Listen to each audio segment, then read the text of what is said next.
Hi, my name is Degina. Welcome to Crochet Gift Studio. Tonight we're talking about the tools of the trade, which are hooks, are the key components to crochet construction. There are yarn hooks, which are used for a variety of projects, such as beanie hats, blankets, and steel hooks that are used for crochet threads, for lacing and filleting techniques. So the tips, so I want to break down the different sizes of the hooks. We have 4 different sizes here, where you have this one is a 8mm hook, okay? It's a L11.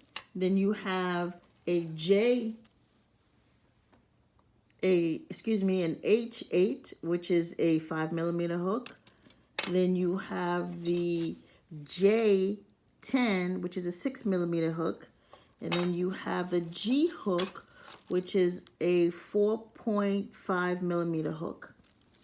And so as you can see, you can find them in aluminum, plastic. There's also, the hooks come in acrylic or in a natural material like wood, bamboo, or bones. Recently, now there's the big yarn that you're able to crochet with your hand.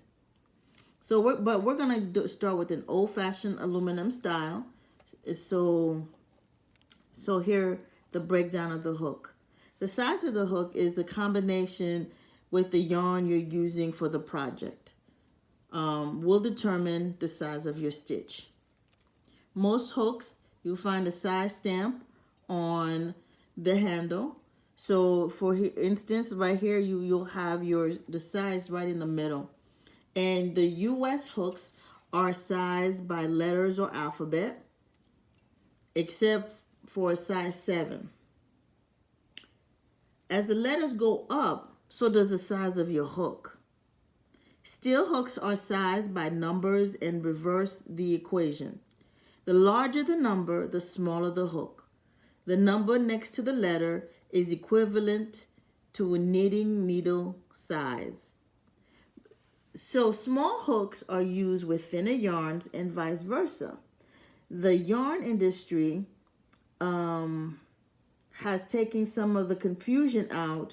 They match the yarn to the hook by setting up the standard system. So for instance, when you have like this color yarn, so we have a pale yellow, and then right here it tells you the size of the hook you will need for the project. So it's a medium 4 yarn, a skein of yarn. That's what this would be called, a skein. And then it tells you it's a 5.5mm you can hook. And if you're doing knitting project, you can do a 5mm project, and it's size 8 US. Okay. And then you have, so to break down the hook, you have, this is the hook tip. Okay, the tip is a flat area here. This would be called the throat. And then of course the handle. And then you have the shaft. Okay, so these would be considered the shaft. Right?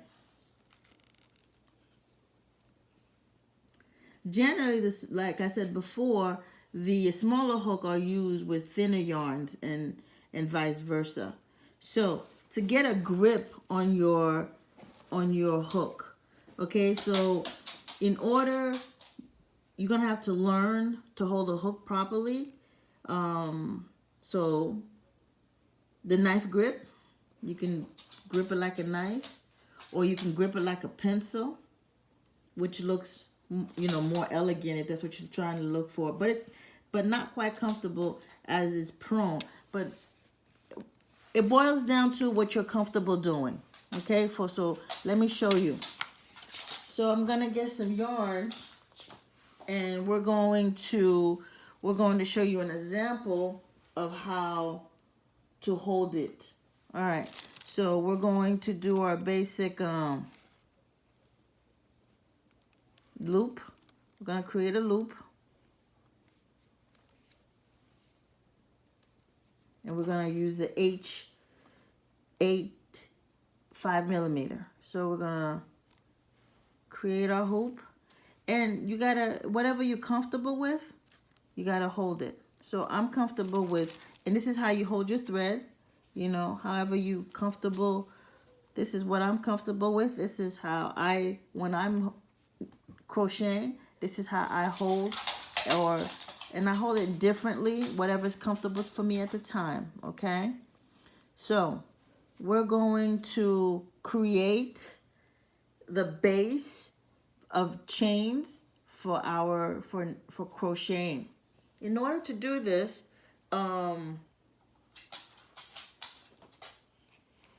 we're going to create chains.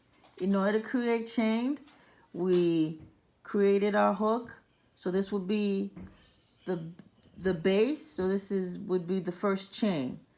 Then we have a loop. We take the thread, loop over, and pull through. That's the second chain. Then we will do it again. And this is beginning the foundation of our chain. This is considered a chain. So you can create a chain from however 4 to 200, depending on your project. You can have long chains, small chains, and you can even create a chain to create a loop. So you would put it back through here. This is just an example of creating a circle, a magic. This is a circle. Some people would call it a magic circle. You could do it this way, and then you would begin your project through the circle. This is your circle right here. And this is all by using this hook and creating chains and more chains. And then you would create the chain in order to begin your project. Thank you. I hope this helps as you begin your crocheting journey. And I hope the basic understanding of the different hooks and what they do and how you start a chain. And much success to you on your crochet.